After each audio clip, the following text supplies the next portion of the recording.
Chapter 32. A Warning on the Wind. Decima's fire mark flared, the pulse matching the wild rhythm in the air. Daniel's gaze sharpened beside her, the storm whispering secrets through the stones beneath their feet. Decima Wren stood on the parapet of the great hall, Daniel at her side, Cassian on her other. Tunwell, Daniel's dark-scaled dragon, loomed behind them, wings folded, eyes scanning the horizon. Sarenfay rested close, scales glittering in the sunlight, her presence a steadying force. Below, children chased flickers of dragon light between the banners. Artisans replaced broken shutters. Farmers unloaded grain into open stores, and gnomes polished moonsteel lanterns for the watch. Cassian handed over a folded map of Wales, its edges frayed from travel. "Reports have come from the northern borders," he said quietly. "Strange storms in Brecon, fires without source in Elan Valley. The old legends speak of elemental awakenings, but never on this scale."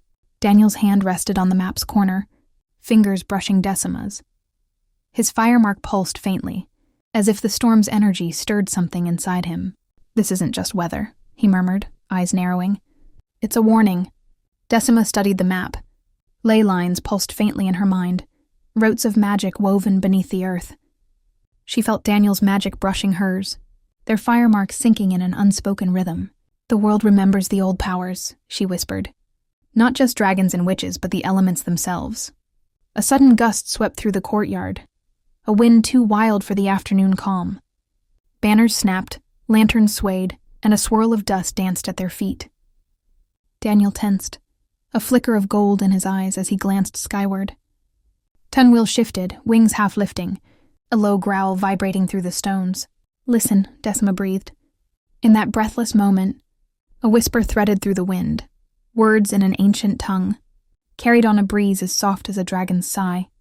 "Ash and bone, the sky unbinds. Seek the flame before it finds."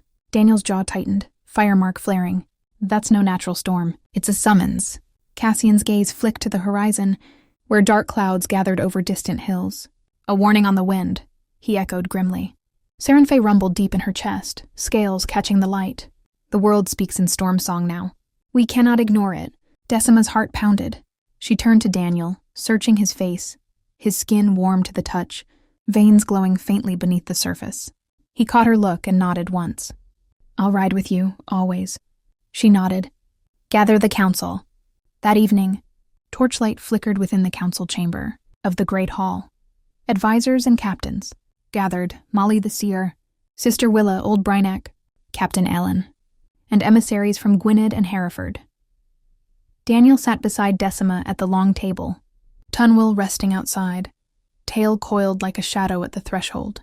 Decima rose, crystal rod in hand. "We have lived free for a fortnight without a true threat. Now the wind warns of something greater. Elemental forces unbound and perhaps more." Molly closed her eyes, hands weaving ghostly glyphs. "I see storms, coalescing over the northern peaks. Lightning danced by no stormmancer, fires igniting in empty forests, and shadows stirring beneath the water in the Wye." Old Brynack tapped his bow. "If the land itself rebels, our walls and steel won't hold." Captain Elan's hammer rested on the table. "We need allies beyond witches and warriors.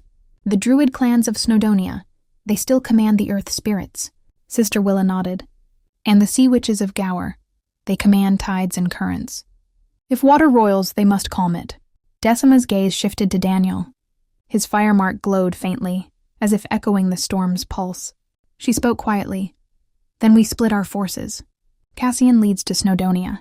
Sir Gawain and Lady Erwin sail to Gower. I will ride with Daniel and the dragons to the Brecon storms." Daniel's fingers brushed hers beneath the table, a silent agreement.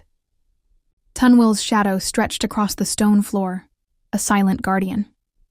At dawn's first light, the air tasted of oiled leather and fresh dew. Decima mounted Sarenfay, her cloak snapping like a banner of dawn. Daniel climbed onto Tunwell's back, his dragon's scales shimmering with restrained energy. Cassian approached, voice low. "Tread carefully.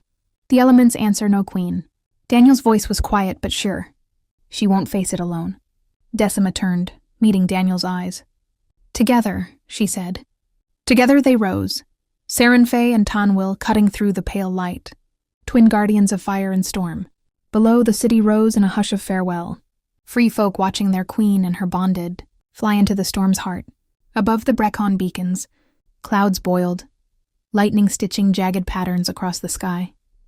The dragons roared, their cries defiant against the storm's fury. Daniel's fire mark flared, the heat beneath his skin rising until Decima felt it across the bond. Below, the mountains shimmered, fire blooming on cliffs, rivers glowing with eerie phosphorescence. Decima raised her rod. "Winds of Wales, heed your queen! Calm your fury, or I will face it."